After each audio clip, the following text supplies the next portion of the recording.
श्री सच्चिदानंद सद्गुरु साईनाथ महाराज की जय। हरि ओम। अश्वत्थतमा वृष्णाः जगन्नाथूपयामि देवयजने पृथिव्याः मखायतवामगस्यतवा शीर्ष्णे धूपमाघ्रापयामि अग्निर्ज्योतिकाज्योतिखमान्दृक्मो वर्चसा वर्चसवान्न सहस्रदा असिसहस्रायत्वा दीपं दर्शयामि दीपानान्तरेण महानैवेद्यं निवेदयामि।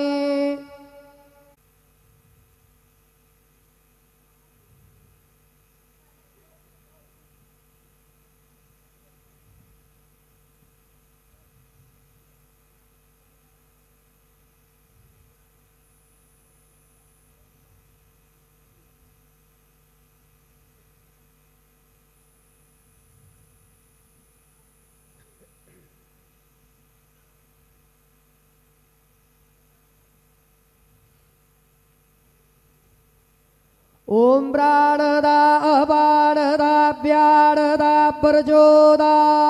बरिवोदा अन्यास्ते असमत्तबन्धो हेतयः पावको असमभ्यग्गो शिवो भव। चतुरस्त्रमण्डलं कृत्वा तदुपरिणैवेद्यपात्रं निधाय गायत्रीमन्त्रेण पात्रान् प्रोक्षयेत धेनुमुदरां प्रदर्शयेत सत्यं वर्धेन बर्हिञ्जामि नैवेद्यं निवेदयामि। ओम प्राणाय स्वाहा ओम अपानाय स्वाहा ओम व्यानाय स्वाहा ओम उदानाय स्वाहा ओम समानाय स्वाहा ओम ब्रह्मणे नमः। नैवेद्यमध्ये वाणीयं समर्पयामि पुनर्नैवेद्यं निवेदयामि। ओम प्राणाय स्वाहा ओम अपानाय स्वाहा ओम व्यानाय स्वाहा ओम उदानाय स्वाहा ओम समानाय स्वाहा ओम ब्रह्मणे नमः। नैवेद्यं समर्पयामि हस्तप्रक्षालनं समर्पयामि मुखप्रक्षालनं समर्पयामि। शेषोपचारार्थे प्रार्थनापूर्वकं नमस्कारं करोमि तथा च मंगल आरार्तिक्य दीपं दर्शयामि।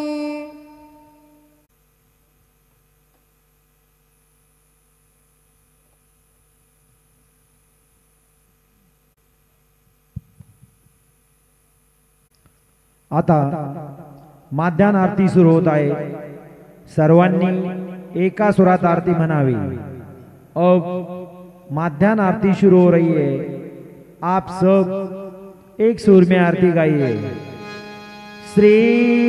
सच्चिदानंद सद्गुरु साईनाथ महाराज की जय। घेऊनिया पंचारती करू बाबांची आरती करू साई से आरती करू बाबांची आरती। उठा उठा हो बांधव ओ आळो हार माधव साई र माधव ओ आळो हार माधव। करुणिया स्थिर मन पाहु गंभीर हे ध्यान साईंचे हे ध्यान पाहु गंभीर हे ध्यान। कृष्णनाथा दत्त साई जडो चित्त तुझे पाई चित्त बाबा पाई जडो चित्त तुझे पाई। आरती साई बाबा सौख्य दातार जीवा चरण रजातली द्यावा दासा विसावा भक्ता विसावा। आर आरती साई बाबा जाळूनी आनंद स्वस्वरूपी राहे दंग मोक्ष जनादावी निज डोळा श्रीरंग डोळा श्रीरंग आरती साई बाबा जया मनी जैसा भाव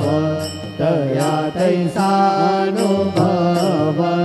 दाविसी दया घना ऐसे तुझे हे माव तुझे हे माव आरती साई बाबा तुमचे नाम ध्याता हरे संस्कृती व्यथा अगाध तव करणी मार्ग धाविसी अनाथा धाविसी अनाथा आरती साई बाबा कलियुगे अवतार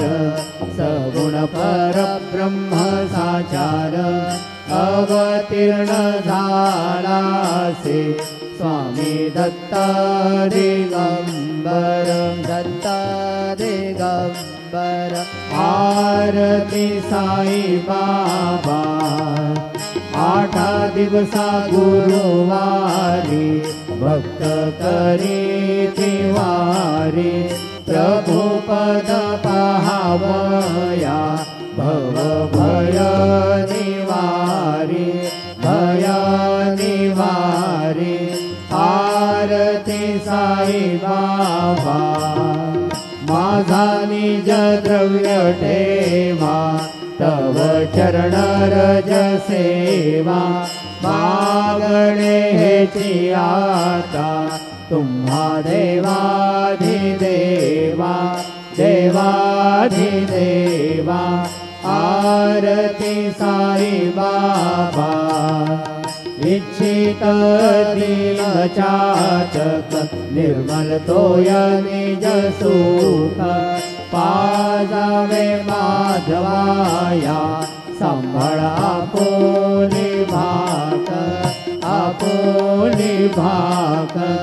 आरती साई बाबा सौख्य दाता राजीवा चरण रजातली द्यावा दासा विसावा भक्ता विसावा आरती साई बाबा जय देव दत्ता अवधूता हो साई अवधूता जोडून करतव चरणी ठेवी तो माथा जय देव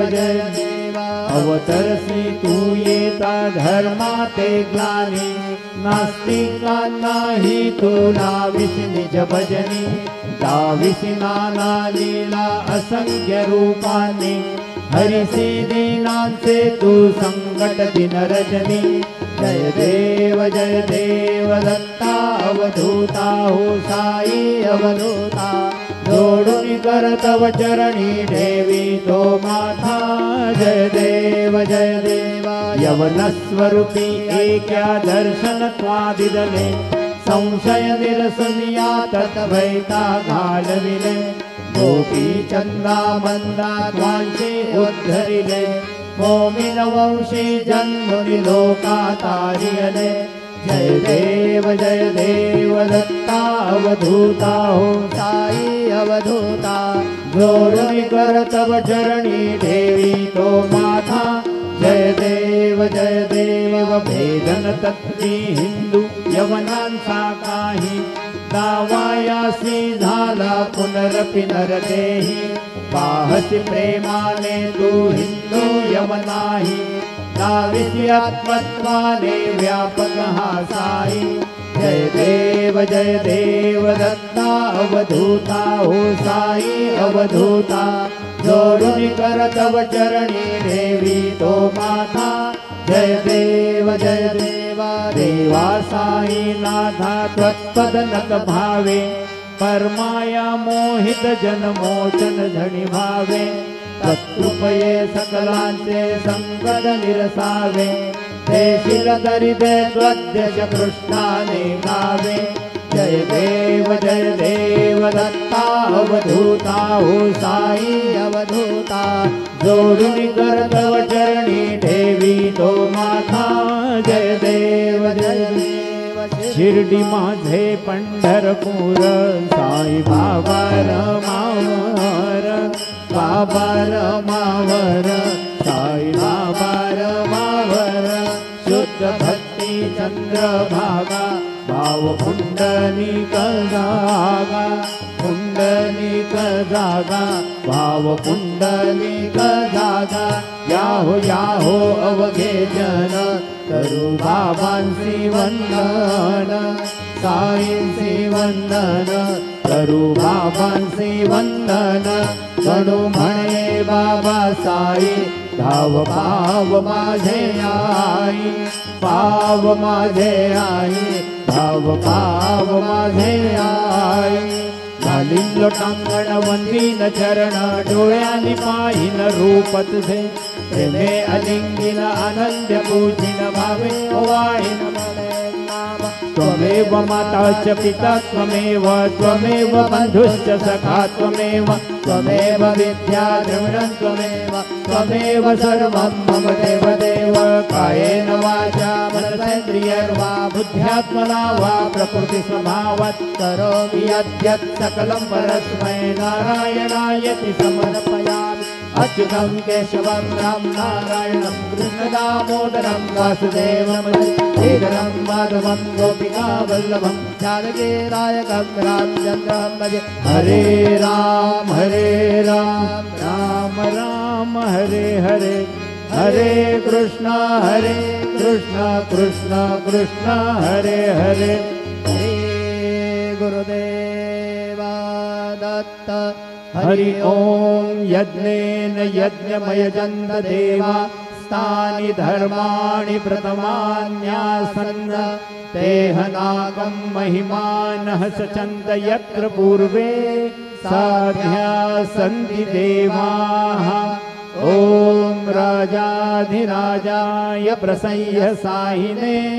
नमो वयं वै श्रवणाय कूर्महे समे कामान् कामकामाय मह्यं कामेश्वरो वै श्रवणो दधातु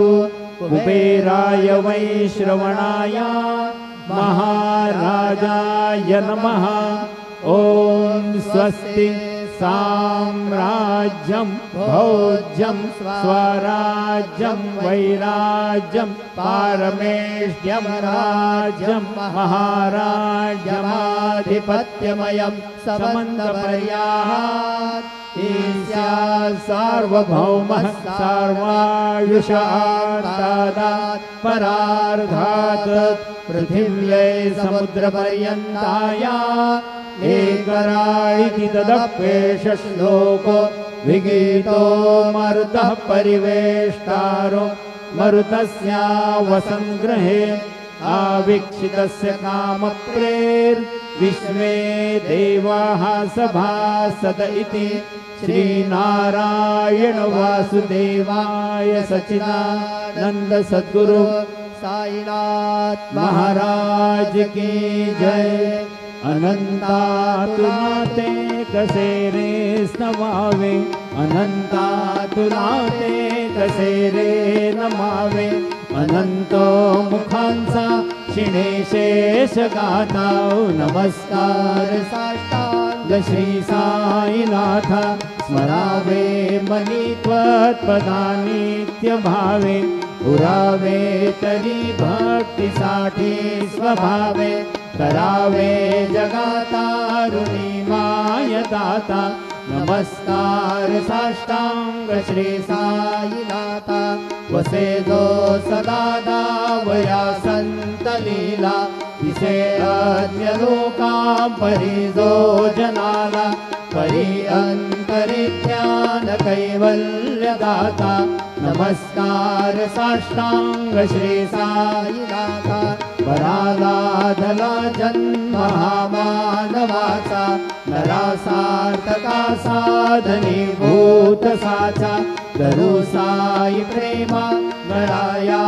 हंता नमस्कार साष्टांग श्री साईनाथा करावे करीसान अल्पज्ञ बाला करावे अमाधन्य चुंबो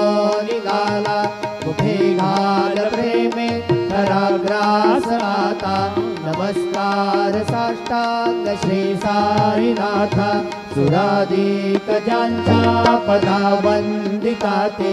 शुकाधिक जाते समानत्व देते प्रयागादि तीर्थे पदे नम्र होता नमस्कार साष्टांग श्री साईनाथा तुझ्या ज्या पदा पाहता गोपबाले सदा रंग निश्चित स्वरूपे मिळाले करी रास क्रीडा सवे कृष्णनाथा नमस्कार साष्टांग श्री साईनाथा तुला मागतो मागणे एक द्यावे करा जोडितो दीन अत्यंत भावे पदी मोहनी राज हातारी आता नमस्कार साष्टांग श्री साईनाथा ऐसा येई साई दिगंबरा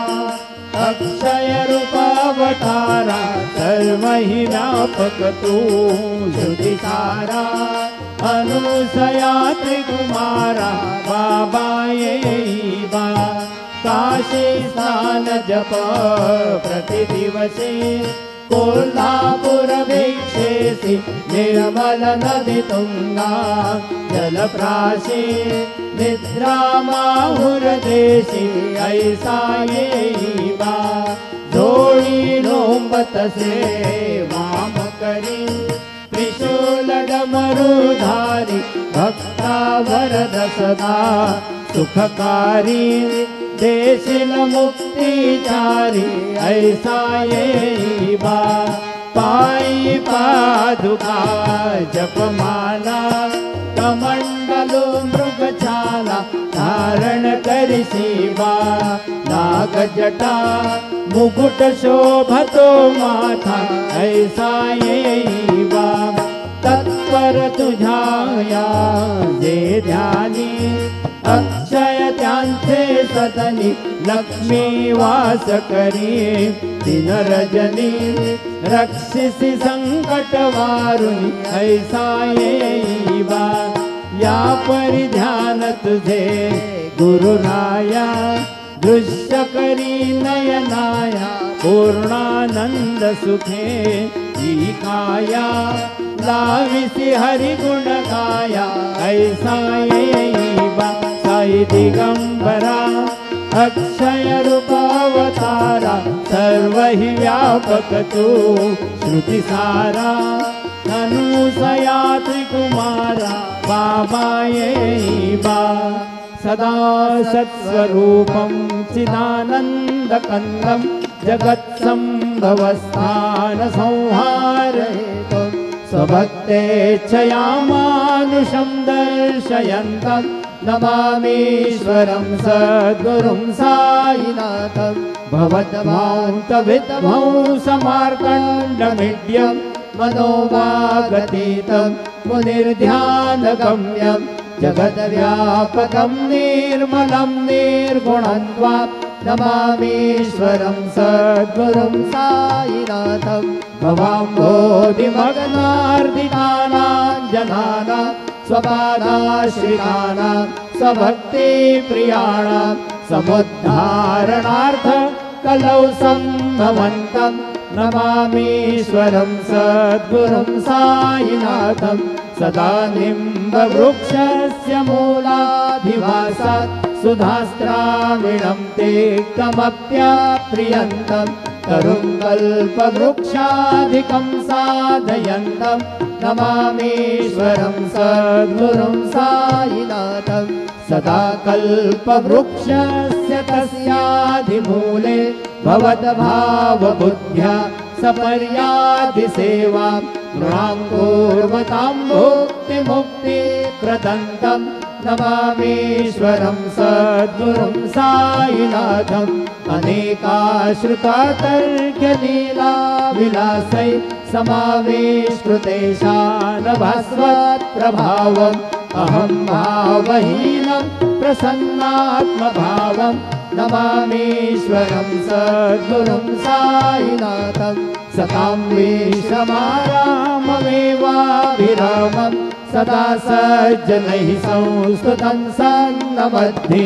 जनामोदतं भक्तभद्राप्रदन्तं नमामीश्वरं सद्गुरुं साईनाथम् अजन्माद्यमेकं परब्रह्म साक्षात् स्वयं सम्भवं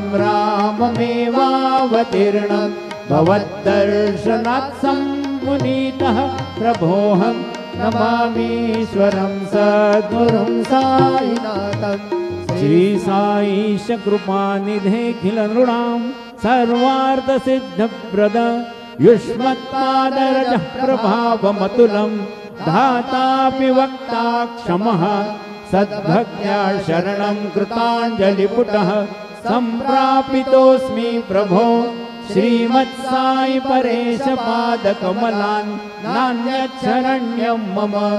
साई रूपधर राघवोत्तम भक्तकाम विबुधद्रुमं प्रभो माययोपहत चित्तशुद्धये चिन्तयाम्यहमर्निशं मुदा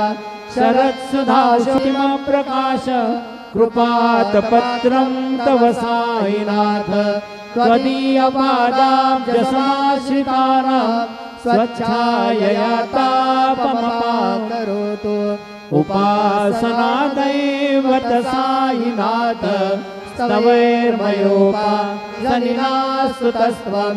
रमेन्मनोन्मे तव पादयुग्मे भृङ्गो यथाब्जे मकरन्दलुब्धः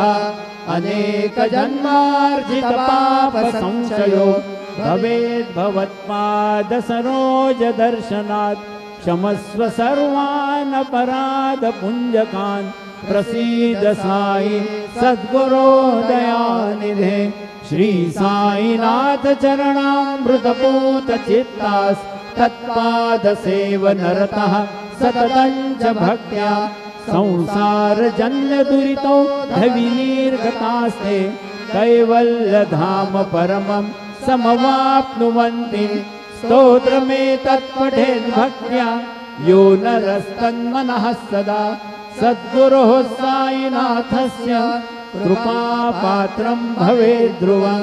करचरणकृतं वा कायजं कर्मजं वा श्रवणनयनजं वा मानसं वापराधं विहितमविहितं वा सर्वमेतत्क्षमस्व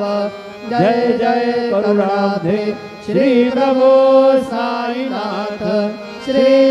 सच्चिदानंद सद्गुरु साईनाथ महाराज की जय।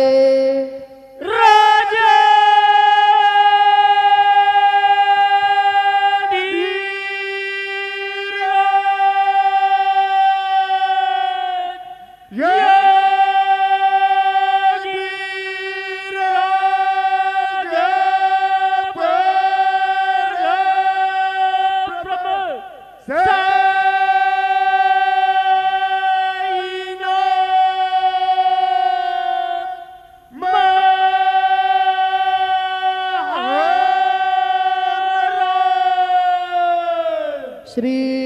सच्चिदानंद सद्गुरु साईनाथ महाराज की जय।